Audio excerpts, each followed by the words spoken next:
memboikot ya, begitu, embargo, memboikot produk Yahudi. Yang Saudi Arabia saja bisanya kecukupan air berlimpah ruah, itu kan teknologi penyulingan air laut. Siapa yang punya teknologi menyuling air laut? Orang Yahudi kok. Sekarang apa yang dibekot? Hampir semua temuan teknologi, apakah itu IT, apakah itu kosmologi, apakah itu semua teknologi sampai tentang nuklir segala macam, itu semuanya orang Yahudi. Apa yang mau dibekot?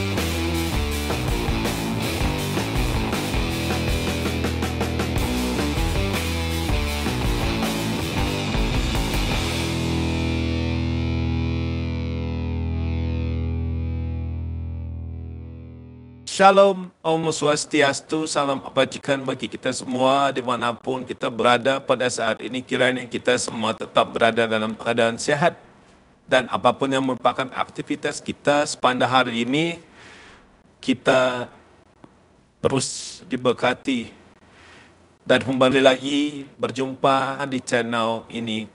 Terima kasih buat teman-teman semua dan juga para sahabat yang sudah mendukung perkembangan channel ini.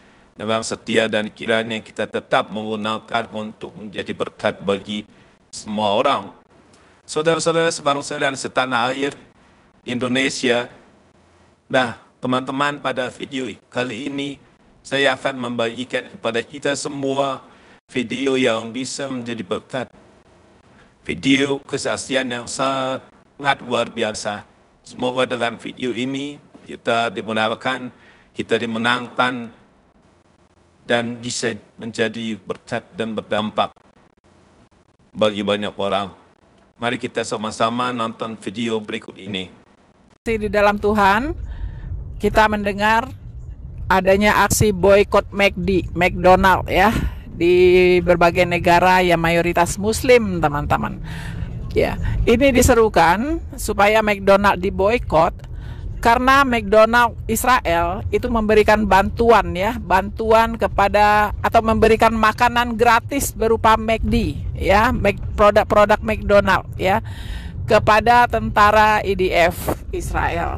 Nah, ini membuat iri hati ya para pendukung Hamas tentunya, dan mereka menyerukan supaya memboikot McDonald di seluruh dunia.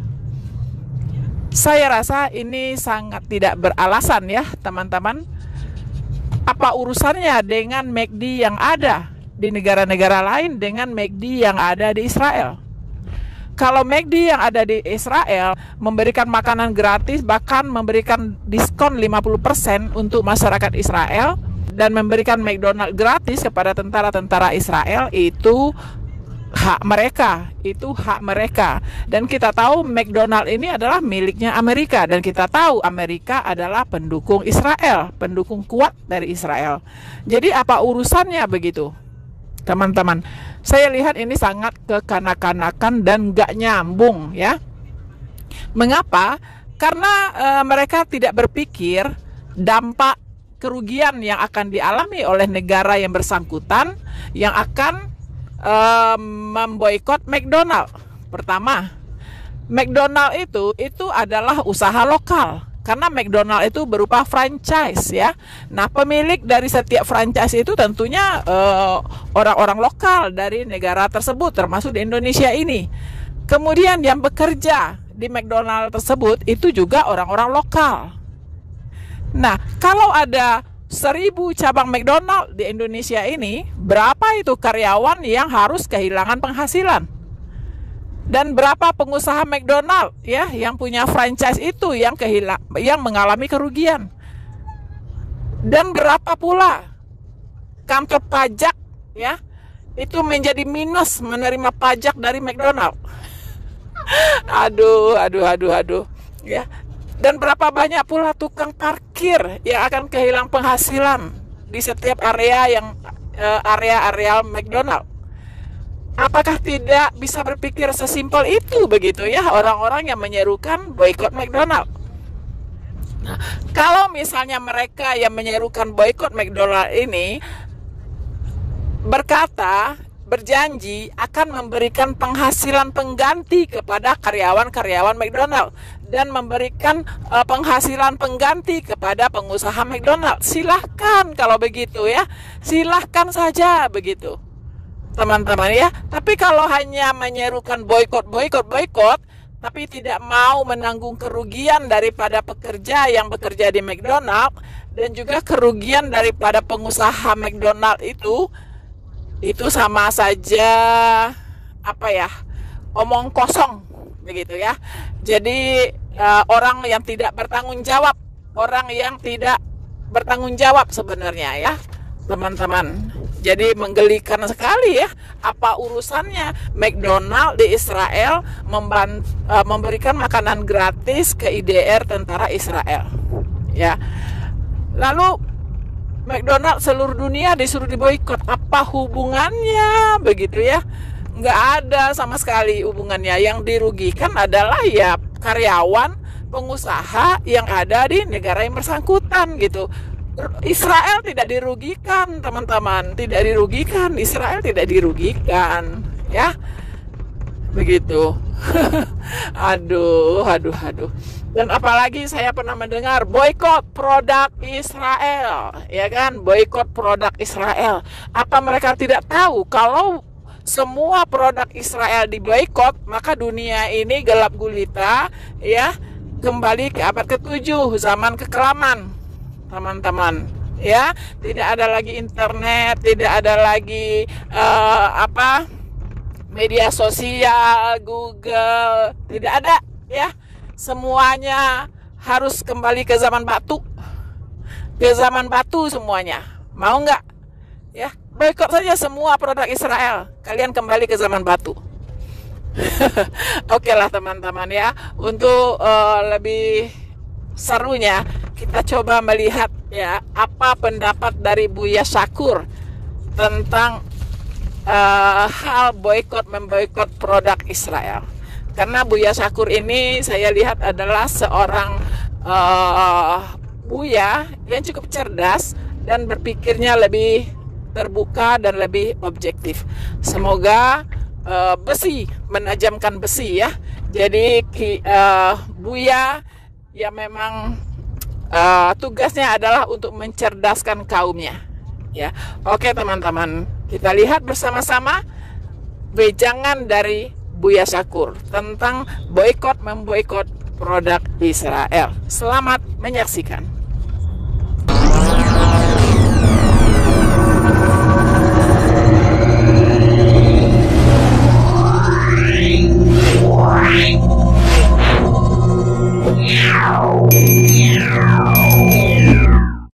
Saya minta penjelasan tentang boikot produk Yahudi. Apakah benar ketika kita membeli produk-produk Yahudi berarti kita ikut membantu mereka, orang-orang Yahudi, dalam memerangi orang-orang Islam? Itu saja, terima kasih. Wassalamualaikum warahmatullahi wabarakatuh. Salam. Ini 2 pertanyaan ya. Yang kedua Pak Arif gimana tadi? Boikot produk Yahudi ya. Itu betul tidak? Itu sebagai andil gitulah. Nah, oke. Ini persoalan embargo yang produk-produk itu saya kira ya bisa diakalin kok sebenarnya. Dulu produk Taiwan dicekal oleh Cina daratan ya gitu. Ya tetap aja dibawa ke Singapura, distempel made in Singapura, selesai kok. Iya. Bagaimana mau mengembargo ya? memboikot, ya begitu embargo, memboikot produk Yahudi. Yang Saudi Arabia saja bisanya kecukupan air berlimpah ruah, itu kan teknologi penyulingan air laut. Siapa yang punya teknologi menyuling air laut? Orang Yahudi kok. Sekarang apa yang dibekot? Hampir semua temuan teknologi, apakah itu IT, apakah itu kosmologi, apakah itu semua teknologi sampai tentang nuklir segala macam, itu semuanya orang Yahudi. Apa yang mau dibekot? Iya kan? Kalaupun orang Yahudi ya minimal ada turunan darah Yahudinya. Itu ya sudah menjadi aneh gitu. Sementara orang Islam itu membenci orang Yahudi, mencurigai, mau mengotak-atik Al-Quran, mau ngapain? Orang Yahudi itu tidak mungkin ingin merubah-rubah Al-Quran. Sebab Al-Quran yang ada sekarang ini sudah menguntungkan orang Yahudi kok.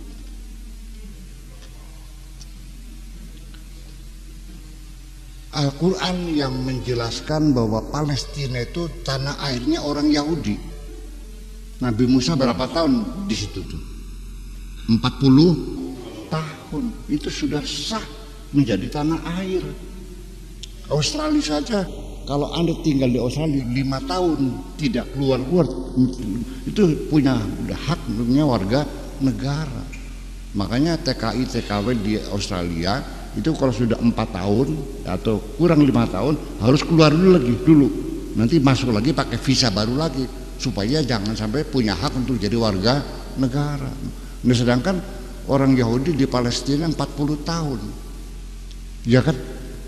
Betul nggak? Ya, jadi mereka mengatakan kitab suci kamu membenarkan kami. Satu, yang kedua, Al-Quran lah yang mengakui bahwa Yahudi bangsa super. Apa katanya? Wa faddalnakum 'alal 'alamin. Allah memberikan keistimewaan orang Yahudi di atas bangsa-bangsa yang lain, bangsa yang cerdas. Jadi ya, saya kira persoalannya bukan persoalan agama. Kalau Yahudi mah sebetulnya agamanya agama duit kok persoalannya. Iya kan? Mereka mah nggak peduli yang masalah. Yang penting mereka bisa kaya, bisa ya kan? Banyak itu aja persoalannya. Jadi ya embargo juga sekarang di mana embargo? Apanya embargo? Yang semua badan intelijen dunia yang melatih Mossad sih. Produk-produk yang ini ya mungkin, tapi kalau produk pemikiran, keilmuan ya nggak bisa dong. Itu mah hanya formalitas, sebetulnya mah formalitas simpatisan kita dengan perjuangan rakyat Palestina. Ya dong, setia kawan nggak? Perlu dong, gitu aja. Sampai di paspor kita ditulis ya kan berlaku for all countries except Israel, berlaku untuk semua negara kecuali Israel. Itu di paspornya begitu.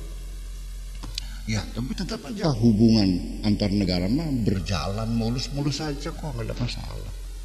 Sampai Gus Dur mengatakan kan dulu pernah ada rencana buka perwakilan diplomatik ya dengan ya kan mungkin dia berpikir praktis. Ngapain disembunyikan? Yang kerjasama terus berjalan ya diformalkan sekalian, diresmikan terbuka daripada kita sembunyi-sembunyi. Ya mungkin saya bisa memahami Gus Dur memilih kita jujur saja daripada kita terus bermunafik, kan begitu mungkin. Saya kira mungkin begitu. Itu jawabannya. Makasih.